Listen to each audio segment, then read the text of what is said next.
This is a part 2, which is a classification of anti-gout drugs. Now, let me classify the group of drugs which are used in the treatment of gout.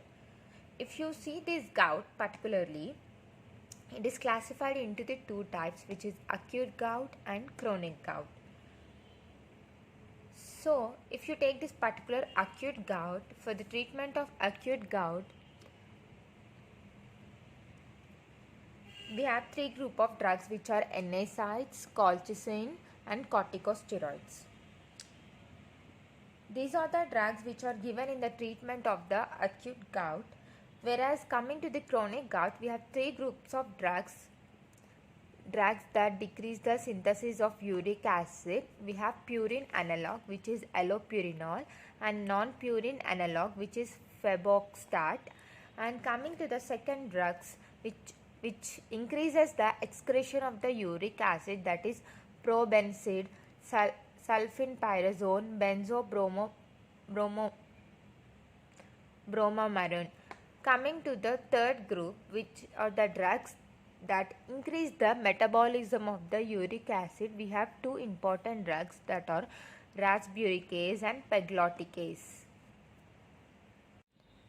Now let me take up the detailed discussion of the acute gout and chronic gout. So let me discuss about the acute gout first. Remember, this particular acute gout is manifested by severe inflammation of the joints because of the precipitation of the uric acid crystals. The first joint which is affected is metatarsophalangeal joint, and why there is a severe inflammation of the joints in patients with acute gout. This is mainly due to the precipitation of uric acid crystals. So remember what we have to give for the acute gout. The drugs are, firstly we have NSAIDs like indomethacin. This is a drug of choice because it has a better tolerability. But remember, NSAIDs like aspirin, they should not be given in patients with the acute gout. Why this aspirin should not be given in patients with acute gout is aspirin will cause hyperuricemia.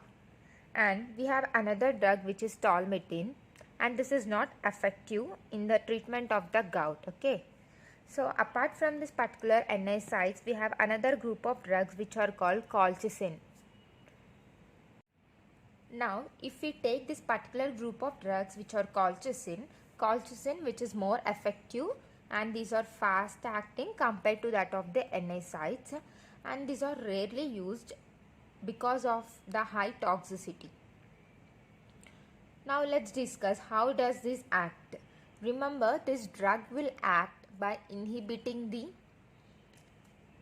migration of the granulocytes to the inflamed joint. That means it inhibits the chemotaxis, because these granulocytes, once they reach the inflamed joint, they will further release the inflammatory mediators that will increase the pain of the individuals. Okay. And there are two indications for the daily usage of the colchicine. The first one is to prevent the further attacks, and the second one is this should be given along with the urate lowering drugs, because it suppresses the attacks which is precipitated by the abrupt changes in the serum uric acid.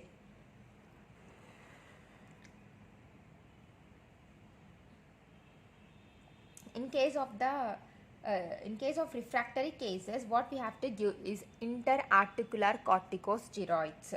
Now, apart from these NSAIDs, colchicines and interarticular corticosteroids, we have another group of drugs which are used in the management of the gout.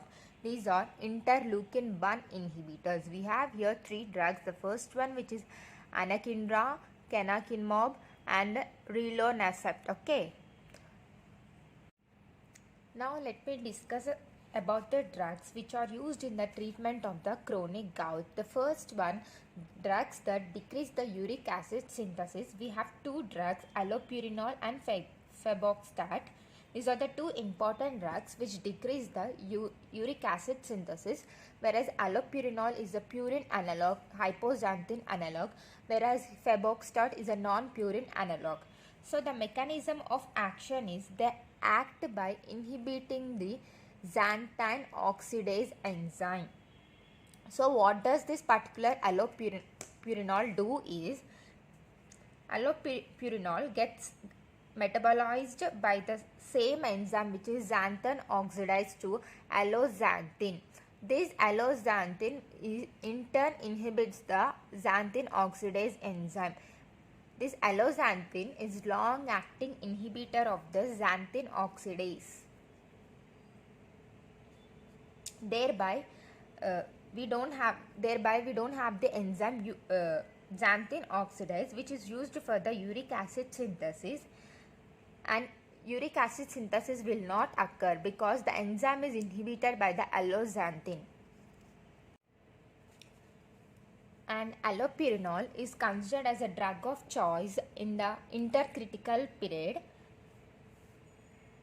This is considered as a drug of choice in the chronic gout, and it is used in the intercritical period between the two acute attacks.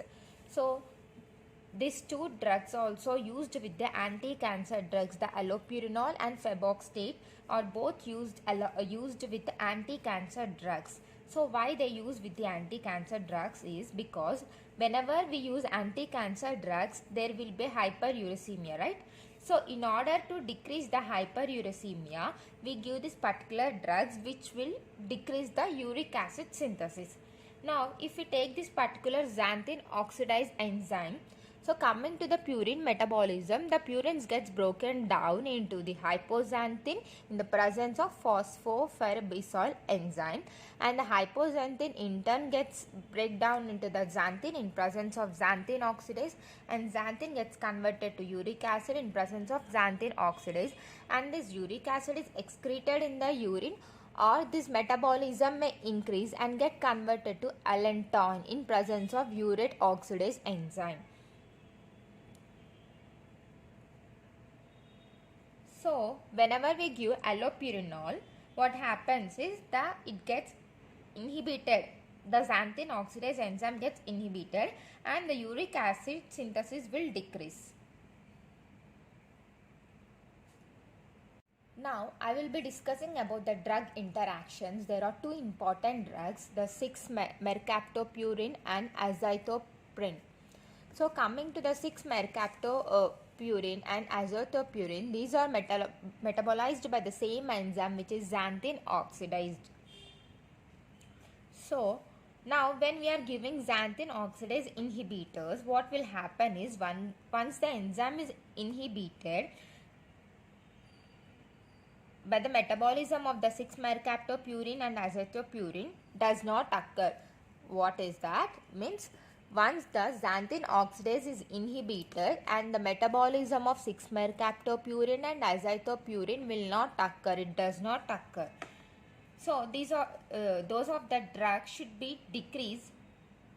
So those of the drugs should be decreased when given with the allopurinol. This is very important point to be remembered here.